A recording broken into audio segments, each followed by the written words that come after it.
প্রিয় দর্শক, এনটিভির নিয়মিত সাপ্তাহিক আয়োজন তথ্য প্রযুক্তির দুনিয়ায় আমন্ত্রণ জানাচ্ছি আমি তাসরিমা নাহিদ। তথ্য প্রযুক্তি খাতের নানা দিক নিয়ে সাজানো হয়েছে আমাদের আজকের পর্ব। পঞ্চম প্রজন্ম বা 5G প্রযুক্তির যুগে প্রবেশ করল বাংলাদেশ। 12 ডিসেম্বর দেশে মোবাইল ফোনের এই 5G প্রযুক্তি সেবার উদ্বোধন করেন প্রধানমন্ত্রী শেখ হাসিনার তথ্য ও যোগাযোগ প্রযুক্তি বিষয়ক উপদেষ্টা সজীব ওয়াজেদ জয়। এ সময় প্রধানমন্ত্রী জানান, পরীক্ষামূলকভাবে বর্তমানে এই 5G চালু হলেও খুব শিগগিরই বাণিজ্যিকভাবে সারা দেশে তা চালু হবে।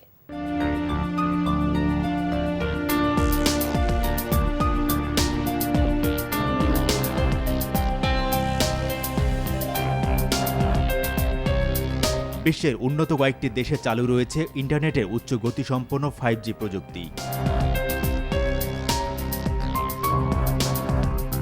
এই প্রযুক্তির মাধ্যমে মোবাইল ফোনে অধিকতর উন্নত মানের ভয়েস কল ছাড়াও AI, IoT, big data, smart home সহ নানা ধরনের সুবিধা পাবেন গ্রাহকরা।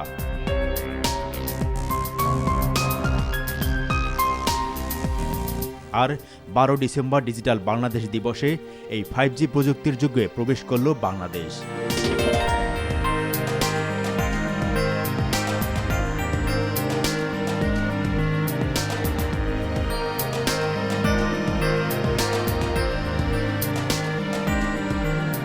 ভার্চুয়ালি যোগ দিয়ে দেশের মানুষের জন্য এই 5G প্রযুক্তি সেবার উদ্বোধন করেন প্রধানমন্ত্রীর তথ্য ও যোগাযোগ প্রযুক্তি বিষয়ক উপদেষ্টা সজীব ওয়াজেদ জয়। ভবিষ্যৎ বাংলাদেশ আমরা কি দেখতে চাই সেই দিকে আমরা নজর রেখে এগিয়ে যাচ্ছি। কেবল 5G নিয়োগ করা হচ্ছে সব থেকে উন্নত দেশে, আমরা তার সাথে তাল মিলিয়ে বাংলাদেশে সেই সময় আমরা 5G লঞ্চ করছি। কোনো দেশের থেকে পিছিয়ে থাকতে চাই না। এখন আওয়ামী লীগ সরকার যতদিন ক্ষমতায় থাকবে বাংলাদেশ কোনো দিকেই পিছিয়ে থাকবে। আর যেহেতু আমি আইটির মানুষ, ডিজিটাল পদ্ধতিতেই আমার জ্ঞান দিয়ে এই ডিজিটাল বাংলাদেশ বাস্তবায়ন করতে, ডিজিটাল বাংলাদেশের বাস্তবায়নের জন্য মূল আমাদের যেটা প্রয়োজন সবসময় সেটা হচ্ছে কানেক্টিভিটি, নেটওয়ার্ক। আমাদের মোবাইল নেটওয়ার্ক, আমাদের ইন্টারনেট সার্ভিস, আমাদের ফাইবার অপটিক নেটওয়ার্ক, আমাদের সাবমেরিন কেবল, আমাদের স্যাটেলাইট। বর্তমান যুগ হয়ে গেছে কানেক্টিভিটি, সবকিছু হয়ে যাচ্ছে ডিজিটাল।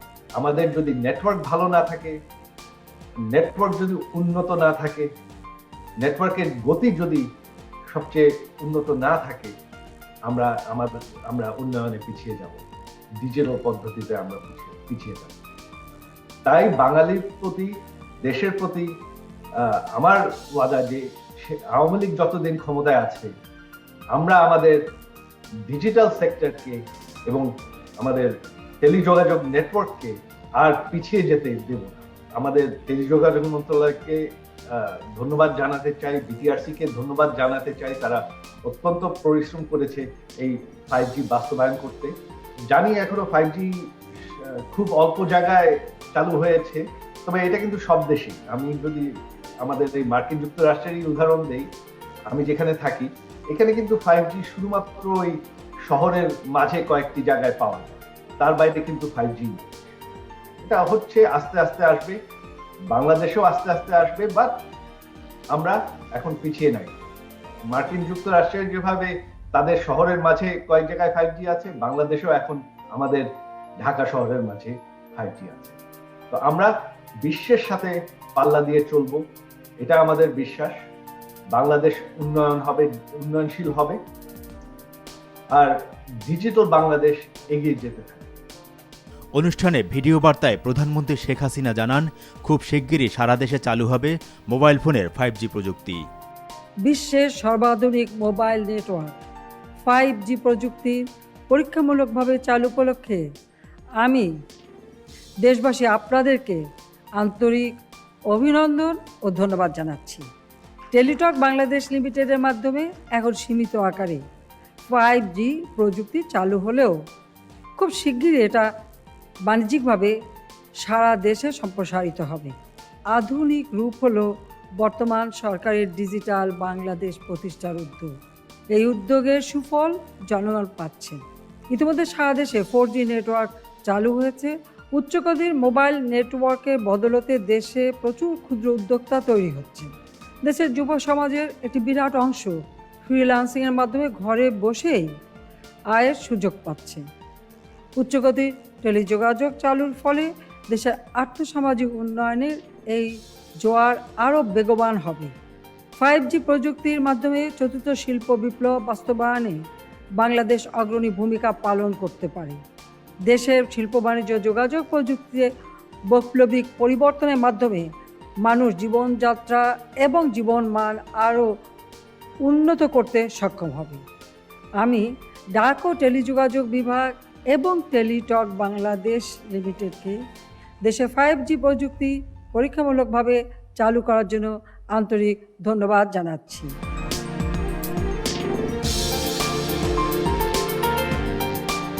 অনুষ্ঠানে জানানো হয় বিশ্বে নবম দেশ হিসেবে 5G সেবা চালু করল বাংলাদেশ। রাষ্ট্রীয় মালিকানাধীন মোবাইল ফোন অপারেটর টেলিটকের মাধ্যমে প্রাথমিকভাবে ঢাকায় প্রধানমন্ত্রীর কার্যালয়, ধানমন্ডি 32, বাংলাদেশ সচিবালয়, সংসদ ভবন এলাকা, সাভারের জাতীয় স্মৃতিসৌধ এলাকা এবং গোপালগঞ্জের টুঙ্গিপাড়া এলাকায় এই সেবা পাওয়া যাবে।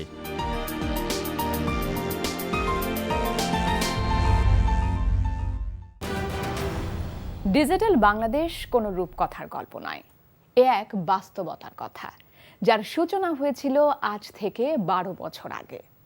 নির্বাচনী ইশতেহারে প্রধানমন্ত্রী শেখ হাসিনা ঘোষণা করেছিলেন ডিজিটাল বাংলাদেশ গঠনের। বিগত এক যুগে অভাবনীয় উন্নয়ন হয়েছে দেশের তথ্য প্রযুক্তি খাতের।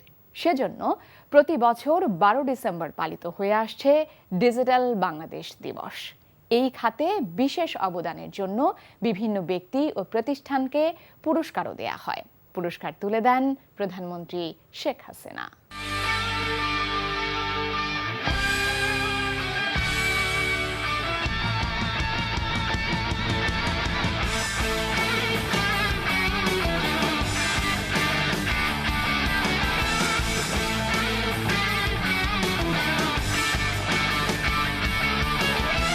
2008 সালে নির্বাচনী ইশতেহারে ডিজিটাল বাংলাদেশ গড়ার ঘোষণা দিয়েছিল আওয়ামী লীগ।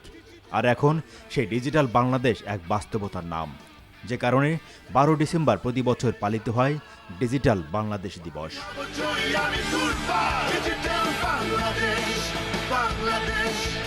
এবছর দিবসটি উদযাপন এবং রাজধানী বঙ্গবন্ধু আন্তর্জাতিক সম্মেলন কেন্দ্রে ডিজিটাল বাংলাদেশ পুরস্কার প্রদান অনুষ্ঠানে গণভবন থেকে ভার্চুয়ালি যোগদান প্রধানমন্ত্রী শেখ হাসিনা। 2021-এর আজকের অনুষ্ঠান শুরু করার জন্য সরকার দেশে ডিজিটাল ডিভাইস উৎপাদন এবং রপ্তানির পরিকল্পনা নিয়েছে জানিয়ে এ সময় তিনি বলেন, প্রযুক্তি খাতে 2025 সাল নাগাদ $5 বিলিয়ন মার্কিন রপ্তানির লক্ষ্যমাত্রা ধরা হয়েছে। সেই 2021 সালের মধ্যে ডিজিটাল বাংলাদেশ আমরা অর্জন করতে সক্ষম হয়েছি এবং আমরা উন্নয়নশীল দেশের মর্যাদাও পেয়েছি। আমাদের দেশের মানুষকে কম্পিউটার শিক্ষা দিতে হবে, তাহলে দিতে হলে কম্পিউটার যাতে কম খরচে হয় তারও ব্যবস্থা করতে হবে। তাছাড়া software, data entry, data processing এর উন্নয়নে আইটি ভিলেজ, হাইটেক পার্ক সেগুলি গড়ে তোলারও মোটামুটি একটা উদ্যোগ নিই এবং কম্পিউটারের উপর থেকে ট্যাক্স আমরা তুলে নিই, তার যন্ত্রাংশের উপর থেকে ট্যাক্স আমরা নিয়ে তুলে ফেলি এবং সফটওয়্যার আমদানিরও অনুমোদন দিই। কারণ তখন যদি এই সুযোগগুলি না দিই, আর তাছাড়া আমরা কম্পালসারি করে দিই। বিশেষ করে আমি যখন প্রধানমন্ত্রী হই আমার দপ্তরে বলে দিয়েছিলাম যে সমস্ত ফাইল কম্পিউটারে টাইপ করে আসতে হবে, এই অন্য কিছু আমরা গ্রহণ করব না। অনেকটা এইভাবেই আমাদের যাত্রা শুরু। কম্পিউটার শেখার জন্য আমরা গাড়িতে করে করে সারা বাংলাদেশে স্কুলে কীভাবে ছেলে মেয়েদের শেখানো যায় সে ব্যবস্থা নেই। যে এই তথ্য প্রযুক্তি বিভিন্ন অবকাঠামো নির্মাণ, নীতিমালা প্রণয়ন, তথ্য প্রযুক্তি জ্ঞান সম্পন্ন দক্ষ নাগরিক সৃষ্টি, এটাই ছিল আমাদের লক্ষ্য। কারণ বিশ্ব এগিয়ে যাচ্ছে, প্রযুক্তি ব্যবহার করছে, কিন্তু বাংলাদেশ পিছিয়ে থাকবে এটা হতে পারে না, সেটা আমরা করতে দেবো না। সেদিকে লক্ষ্য রেখেই আমরা এই ব্যবস্থাটা নিই এবং মাধ্যমিক ও উচ্চ মাধ্যমিক পর্যায়ে কম্পিউটার কোর্স প্রবর্তন করা হয় এবং ধীরে ধীরে এখন তো একেবারে আমাদের বলতে গেলে প্রাথমিক পর্যায় থেকেও ধীরে ধীরে আমাদের ছেলেমেয়েরা শিখছে। তাছাড়া ইন্টারনেট ব্যবস্থাকে সচল করা, বঙ্গবন্ধু স্যাটেলাইট আমরা উৎক্ষেপণ করেছি, আমাদের ডিজিটাল ডিভাইস উৎপাদন এবং রপ্তানি, এবং সেখানেও আমাদের মেধাবী ছেলেপেলে তাদেরও যে মেধা সেটাও বিকাশের সুযোগ হবে। আর এই ডিজিটাল পদ্ধতিতেই আমরা আমাদের রপ্তানি ক্ষেত্রেটা সবথেকে আমার মনে হয় যে এটা সকল খাতকে ছাড়িয়ে যাবে এই ডিজিটাল ডিভাইস আমরা যদি রপ্তানি করতে পারি। আর সে তার জন্য একটা সুনির্দিষ্ট লক্ষ্য স্থির করা হয়েছে যে 2025 সাল নাগাদ এই ডিজিটাল ডিভাইসের খাতে $5 বিলিয়ন রপ্তানি উন্নীত হবে। আমাদের হাইটেক পার্ক, আমাদের ইনকিউবেশন সেন্টার, আমাদের বিভিন্ন ডিজিটাল সেন্টার, সব জায়গায় এখন আমরা প্রায় বাংলাদেশের প্রায় সব অঞ্চলে আমরা এই সুযোগটা সৃষ্টি করে দিচ্ছি। অনেক সময় লেখাপড়া শিখে বসে থাকে, কী করবে তারা পথ খুঁজে পায় না। তো স্টার্ট আপ প্রোগ্রাম যেটা চালু করা হলো, সেখানে আমরা বাজেটে আলাদা টাকাও রেখেছি। কাজে এই স্টার্ট আপ ইকোসিস্টেম গড়ে তোলা হয়েছে।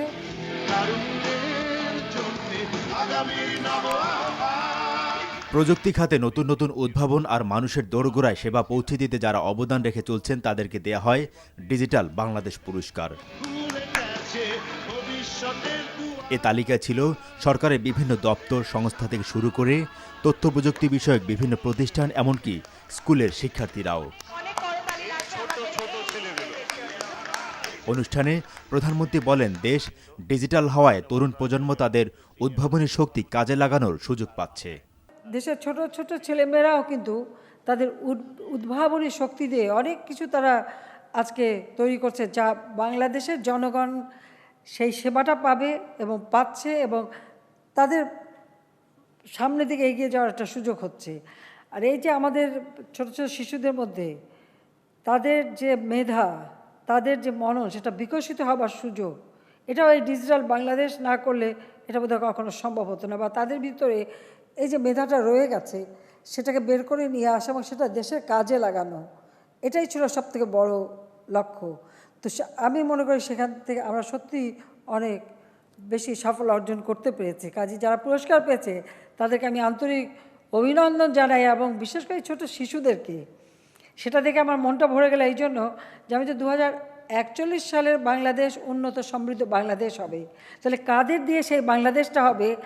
আজকে এই পুরস্কার দেওয়ার মধ্য থেকে এই যে আমাদের অনেক নতুন প্রজন্ম তারা যে পুরস্কার পেল এবং তাদের যে মেধা বিকাশের একটা সুযোগ হলো, আমার এখন আর কোনো দুশ্চিন্তা নাই। আমি আজকে থেকে বলতে পারি যে আর কোনো দুশ্চিন্তা নাই যে আমাদের দেশটা যেভাবে প্রযুক্তি শিক্ষায় জ্ঞানভিত্তিক আমরা যে সমাজ করতে চাই, আমাদের জনসংখ্যাকে জ্ঞানভিত্তিক করতে চাই, সেটা করার পথে আমরা অনেক দূর এগিয়ে গেছি এবং ইনশাল্লাহ বাংলাদেশ এগিয়ে যাবে। এবং অবশ্যই বাংলাদেশ যে 41 সালের উন্নত বাংলাদেশ, সেই উন্নত বাংলাদেশ গড়ে তোলার সৈনিকরা প্রস্তুত হয়েছে, এটাই হচ্ছে সবথেকে বড় কথা। প্রধানমন্ত্রী জানান, ডিজিটাল বাংলাদেশের সুবিধা শুধু দেশের মানুষই নয়, প্রবাসীরাও পাচ্ছেন। তথ্য প্রযুক্তির সুযোগটা সৃষ্টি হয়ে গেছে, ঘরে বসে মানুষ উপার্জন করতে পারছে, তাদেরও সেই সুযোগ করে দেওয়া হয়েছে। মানুষ ঘরে বসে সব ধরনের সেবা পায়। শুধু ঘরে বসে কেন, আজকে যারা বিদেশে বসবাস করে তাদেরও সুযোগ হয়েছে, সেখানে বসেই কিন্তু এখানে যে বাড়িঘর রেখে যায় সেটা তারা দেখতে পাচ্ছে। এমনকি এই কিছুদিন আগে একটা ঘটনা ঘটেছে, একটা ধানমন্ডি একটা বাড়ি চুরি হলো। লন্ডনে বাড়ির যে মালিক সে লন্ডনে থাকে, সেখানে বসে সে দেখলো এবং তার যে সেখানে সিসি ক্যামেরা লাগানো ছিল সেখান থেকে ফুটেজ সংগ্রহ করে ধানমন্ডি থানার ওসির কাছে পাঠিয়েছে এবং আমাদের সিটি এসবি সেটা দেখে সেই চোরকে ধরে ফেলেছে। তো এটাই হচ্ছে আমি বলবো যে ডিজিটাল বাংলাদেশ গড়ে তোলার যে মানে শুভ ফলটা, এটা প্রবাসীরাও পাচ্ছে আর আমার দেশের লোকরা তো পাচ্ছেই। তো আমাদের ওটাই লক্ষ্য ছিল যে নতুন কর্মসংস্থান সৃষ্টি করা, ঘরে বসেও আমাদের ছেলেমেয়েরা তাদের মেধা বিকাশের সুযোগ পাবে এবং তারা সেই মেধা দিয়েই নিজেদের যেমন আর্থিক সচ্ছলতা নিয়ে আসবে, নিজের যে জীবনকে গড়ে তুলবে, আর সেই সাথে সাথে বাংলাদেশকে এগিয়ে নিয়ে যাবে। তো এগিয়ে নিয়ে যাবার সৈনিক আমাদের তৈরি হচ্ছে। সেজন্য আমি সজীব ওয়াজেদ জয়কেও ধন্যবাদ জানাই, আর আমাদের আইসিটি মিনিস্টার প্রতিমন্ত্রী পলক এবং সেই সাথে সাথে এই মিনিস্ট্রির সাথে যারা জড়িত সবাইকে ধন্যবাদ জানাই। সুবিধাবঞ্চিত মানুষকে আমরা যখন আর্থিক সহায়তা দেই তখনও কিন্তু এই টাকাটা কিন্তু পৌঁছে যায় সকলের হাতে সরাসরি। এখানে আর কোনো মধ্যস্বত্বভোগী নেই। আমাদের সামাজিক নিরাপত্তার যে সহযোগিতা আমরা করে থাকি সেটাও এখন সোজা ডিজিটাল পদ্ধতিতে পৌঁছে যাচ্ছে। মোবাইল ফোনের মাধ্যমে টাকা পাচ্ছে, আমরা উপবৃত্তি দিচ্ছি, প্রাথমিক বিদ্যালয়ের শিক্ষার্থী তাদের মায়ের হাতে টাকাটা সরাসরি পৌঁছে যাচ্ছে। ঘরে বসে এখন বিল দেওয়ার জন্য লাইন দিয়ে বসে থাকতে হয় না, বিলও পাচ্ছে, জমির পর্চা ঘরে বসে পাচ্ছে। কাজে এই যে সমস্ত ধরনের সেবাটা আজকে মানুষ পাচ্ছে, সেটা হচ্ছে বড় কথা। আর সবচেয়ে বড় কথা হচ্ছে শিক্ষার দিক থেকে আমি মনে করি যে বিভিন্ন প্রতিষ্ঠানগুলি যে গড়ে তোলা হয়েছে, যেমন একেবারে যে শেখ রাসেল ডিজিটাল ল্যাব সহ বিভিন্ন তবে বিভিন্ন ভাষা শেখার একটা সুযোগ করে দেওয়া হয়েছে। তা আমাদের এখানে বসে পৃথিবীর অন্যান্য দেশে বিভিন্ন ভাষা শিখে ফ্রিল্যান্সাররা তারা কিন্তু কাজ করে অর্থ উপার্জন করতে পারছে, সেই সুযোগটা দেওয়া হয়েছে। এই যে আমাদের দৃষ্টি প্রতিবন্ধী দেখতে পায় না, তারা শুধু ব্রেইল পদ্ধতিতে পড়তো, আর এখন তাদের বইগুলি যে ডিজিটাল টকিং বুক, এটা তাদেরকে একটা নতুন সুযোগ দিচ্ছে যে তারা শুনতে পাবেন, শিখতে পারবে, জানতে পারবে, সেই সুযোগটা করে দেওয়া হচ্ছে। তাছাড়া যে জরুরি সেবা 999-333 অথবা কৃষকরা যে সমস্ত তথ্য পাচ্ছে 331-3331, এর মাধ্যমে যে সেবাটা চলে যাচ্ছে মানুষের কাছে। এবং করোনার সময় অনেক ঘরে খাবার ছিল না, তারা যখনই 333-তে ফোন করেছে সাথে সাথে তাদের কাছে খাবার পৌঁছে দেওয়া হয়েছে। কেউ যদি কোনো সন্ত্রাসী বা কারো দ্বারা আক্রান্ত হয়েছে বা কোনো রকম দুর্ঘটনায় পড়েছে, 99-এ ফোন করলে সাথে সাথে সেখানে তারা সেবাটা পাচ্ছে, সঙ্গে সঙ্গে তাদের উদ্ধার করা হচ্ছে। তো এইভাবে আমি বলবো যে আমরা যে প্রযুক্তির সহায়তায় আমরা যেভাবে মানুষের সেবাটা দিতে চেয়েছিলাম, আজকে কিন্তু বাংলাদেশ মোটামুটি সেই জায়গায় পৌঁছে গেছে। আমাদের সিটি কর্পোরেশন থেকে শুরু করে একেবারে একটা গ্রামের তৃণমূল পর্যায় পর্যন্ত এই সেবাটা পৌঁছানো সম্ভব হয়েছে। আর 17 কোটি মানুষের দেশ, সেখানে যদি 13 কোটি ইন্টারনেট ব্যবহার হয়, তো এটা ধরে নিতে হবে যে এখন প্রায় সকলের ঘরে ঘরে ইন্টারনেট সার্ভিসটা আছে, আর সেই সুযোগটা সবাই পাচ্ছেন। বাংলাদেশ হাইটেক পার্ক কর্তৃপক্ষ তরুণ প্রজন্মের শিক্ষার্থীদের ওই অনুষ্ঠানে সারা দেশের 2600 ইউনিয়নে উচ্চ গতির ব্রডব্যান্ড ইন্টারনেট সংযোগ সহ কয়েকটি প্রকল্পের উদ্বোধন করেন প্রধানমন্ত্রী। বাংলাদেশ, পুরো জাতি আজ সেই সুদিনের প্রহর গুনছে। Bangladesh association of software and information services BASIS সপ্তমবারের মতো বেসিস আউটসোর্সিং অ্যাওয়ার্ড দিল 99 ব্যক্তি ও প্রতিষ্ঠানকে। এছাড়া প্রথমবারের মতো তথ্য প্রযুক্তি খাতে বিশেষভাবে সক্ষম ব্যক্তিদের অ্যাওয়ার্ড প্রদান করা হয় এই বছর। গত 11 ডিসেম্বর রাজধানীর ফিল্ম আর্কাইভ মিলনায়তনে পুরস্কার তুলে দেন তথ্য ও যোগাযোগ প্রযুক্তি বিষয়ক প্রতিমন্ত্রী জুনাইদ আহমেদ পলক।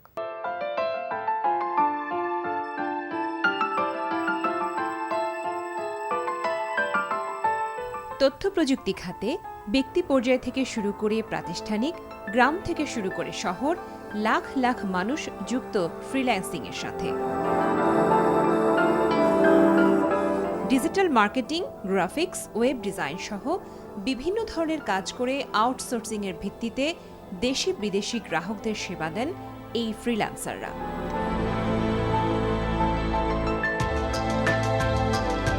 তাই ফ্রিল্যান্সারদের উৎসাহ দিতে প্রতি বছর Bangladesh association of software and information services basis আয়োজন করে বেসিস আউটসোর্সিং অ্যাওয়ার্ড। গত 11 ডিসেম্বর বাংলাদেশ ফিল্ম আর্কাইভে সারা দেশের সেরা ফ্রিল্যান্সার ও সেরা আউটসোর্সিং প্রতিষ্ঠানকে দেয়া হয় এই award. Social media marketing, digital marketing এবং ওয়েবসাইট এসইও এগুলো এই ক্যাটাগরি নিয়ে আমি কাজ করি। সরকারের পক্ষ থেকে আমি অনেকটা সহযোগিতা পাইছি এবং ওইখানে আমি অনেক মেন্টর পাইছি এবং ওনারা আমাকে উৎসাহিত করলো যে হ্যাঁ তুমি তো ক্যাপাবল বা তুমি পারবা, তুমি আরও কোর্স করো। 2019-এ আমার কোর্স কমপ্লিট হয়, 2020-র 3 মার্চ আমি ফার্স্ট কাজ পাই। আলহামদুলিল্লাহ আজকে আমি এত কম সময়ে এই জায়গায় আসতে পারবো আমি আসলে কখনো কল্পনা করতে পারি নাই। বাংলাদেশে ম্যাক্সিমাম কোম্পানি যেটা করে ওরা হচ্ছে থার্ড পার্টি কোনো কাজ করতেছে, হয়তো দেখা যাচ্ছে আমি ফ্রিল্যান্সিং করতেছি বা বাইরের কোনো একটা আউটসোর্সিং থেকে কাজ নিয়ে ওই কাজটা আমি ডেলিভার করি, রাইট? বাট আমাদের ক্ষেত্রে যেটা ডিফারেন্স হচ্ছে সেটা হচ্ছে যে আমরা নেটিভ প্রোডাক্ট নিয়ে কাজ করতেছি। তার মানে আমরা নিজস্ব প্রোডাক্ট ডেভেলপ করে এটা নিজস্ব চ্যানেলের মাধ্যমে আমরা গ্লোবালি ডিস্ট্রিবিউট করে থাকি আর কি। তো সেই জায়গা থেকে আমরা দেখা যাচ্ছে যে আপনার আইফোন এবং অ্যান্ড্রয়েডের বিভিন্ন ক্যাটাগরির অ্যাপ বানায় থাকি আর কি। একদম শুরু থেকে ডেভেলপমেন্ট থেকে মার্কেটিং পর্যন্ত আমাদের ইনহাউস টিম দিয়ে করে থাকি আর কি। আমি বর্তমান টি শার্ট ডিজাইন নিয়ে কাজ করছি, ফাইবার, আপওয়ার্ক এবং বিভিন্ন ম্যাক্রোস্টক সাইডেও কাজ করছি। আমি মনে করি শারীরিক প্রতিবন্ধী যারা আছে তাদের জন্য আইটিতে কাজ করাটাই সবচাইতে ভালো একটা ওয়ে। আপনি যদি ফ্রিল্যান্সিং করতে চান তাহলে কিন্তু আপনার কোনো কিছুর প্রয়োজন হচ্ছে না। জাস্ট আপনি একটা ল্যাপটপ এবং ভালো একটা ইন্টারনেট কানেকশন হলেই আপনি ফ্রিল্যান্সিংটা শুরু করতে পারবেন এবং ফ্রিল্যান্সিং করে আপনি একটা ভালো পজিশন করতে পারবেন। ডিজিটাল মার্কেটিং নিয়ে কাজ করতেছি অলমোস্ট 3 ইয়ার্স থেকে 4 ইয়ার্স। তো আমি প্রায় এখন পর্যন্ত $80,000 আপ আর্নিং করেছি। এই সেক্টর থেকে আমি অ্যাফিলিয়েট মার্কেটিং নিয়ে আর্নিং করতেছি। কিন্তু আমাদের আসলে এই সেক্টরের কাজের জন্য অনেক পেমেন্ট গেটওয়ের প্রয়োজন হয়, যে পেমেন্ট গেটওয়েগুলো আমাদের দেশে নাই। বিশেষ করে পেপালটা আমাদের জন্য খুবই প্রয়োজনীয়, যেটা আসলে আসবে করেও আসতেছে না আমাদের দেশে। আমরা স্টার্ট আপ কোম্পানি কাটিং এজার। আমাদের সার্ভিসটা বেসিক্যালি হচ্ছে গিয়ে ইমেজ এডিটিং। আমরা মূলত হচ্ছে গিয়ে ই কমার্স পোর্টালগুলোই আমাদের ক্লায়েন্ট হয়ে থাকে। তো আমাদের মূল মার্কেটই হচ্ছে গিয়ে ল্যাটিন আমেরিকা, নর্থ আমেরিকা এবং ইউরোপ। আমাদের অলমোস্ট হচ্ছে গিয়ে 120+ এখন এমপ্লয়ি আছে। ডিজিটাল বাংলাদেশ বাস্তবায়নের লক্ষ্যে এবং প্রযুক্তি ব্যবহারের মাধ্যমে মানুষের বেকারত্ব দূরীকরণে ব্যক্তি ও প্রতিষ্ঠানগুলোকে উৎসাহিত করার লক্ষ্যে প্রযুক্তি সেবার বিভিন্ন খাতে পেশাদারী কর্মকাণ্ডের স্বীকৃতিস্বরূপ বেসিস আউটসোর্সিং অ্যাওয়ার্ড 2021-এর আয়োজন করা হয়। শতকরা 16% আউটসোর্সিং ওয়ার্ক বাংলাদেশ থেকে হয়, আপনারা করেন, যেটা পৃথিবীর মধ্যে দ্বিতীয় স্থান। প্রথম স্থান হচ্ছে 24% ইন্ডিয়া করে, তারপরেই বাংলাদেশ। সেই যে এত বড় একটা আমরা কন্ট্রিবিউট করছি, এখানে আমাদের ভ্যালুয়েশন আরও আমরা বাড়াতে পারি, আমাদের ইনকাম আরও বাড়াতে পারি। কিভাবে? যে আমরা যদি হাই ভ্যালু কাজ করি। এখন ধরেন আপনি হয়তো যেই কাজটা করছেন আউটসোর্সিংয়ে, যেই কাজটা করছেন সেটা হয়তো কথার কথা আপনি হয়তো $10 করে পান ঘন্টায়, কথার কথা বলছি। আপনি যদি একটু হাই স্কিল করতে পারেন, আপনার দক্ষতাটাকে বাড়িয়ে নিতে পারেন, একটু হাই লেভেলে কাজ করা শুরু করতে পারেন, তাহলে সেটা দেখা যাবে যে আপনি হয়তো $20, $25, $30 কিন্তু ইনকাম করবেন ওই ঘন্টায়। সো আপনার ইনকাম তখন ডাবল থেকে ট্রিপল হয়ে যাবে। সো এই জন্য আমাদেরকে এই স্কিলের দিকে নজর দিতে হবে, ফ্রন্টিয়ার টেকনোলজি, চতুর্থ শিল্প বিপ্লবের জন্য মাথায় রেখে, এবং নিজের ভ্যালু বাড়ানোর জন্য, আপনার ইনকাম বাড়ানোর জন্য, দেশের ইনকাম বাড়ানোর জন্য আপনাদেরকে অ্যানালিটিক্যাল কাজ বেশি করতে হবে। ডেটা অ্যানালিটিক্স, ডেটা আপনার ডেটা মাইনিং, স্ট্র্যাটেজি লেভেলের কাজ, এই ধরনের স্কিল কাজ করতে হবে।